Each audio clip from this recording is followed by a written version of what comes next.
Railway बोगद्याजवळ काम सुरू असताना पाईपलाईन फुटल्याने हजारो लिटर पाणी वाया।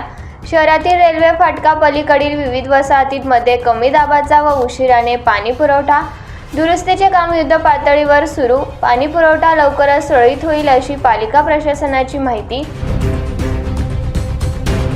नंदुरबार शहरातील नळवा रस्त्यावरील रेल्वे बोगद्याजवळ बोगद्याचे काम सुरू असताना मुख्य पाईपलाईन फुटल्याने हजारो लिटर पाणी वाया गेले।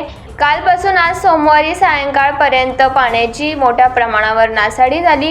रेल्वे प्रशासनामार्फत हे काम सुरू आहे, त्यामुळे कामाच्या ठिकाणी सदर पाईपलाईन फुटली असल्याची पालिका प्रशासनाने कळवले आहे। नंदुरबार शहरातील रेल्वे बोगद्याजवळील आदेश्वर टाकी भरणीची पाईपलाईन रेल्वे प्रशासनामार्फत काम करत असताना फुटली असल्याने सदर टाकीवरील पाण्याचे झोन दिनांक 25 मे 2026 रोजी उशिराने कमी दाबाने पाणी पुरवठा होण्याची शक्यता आहे।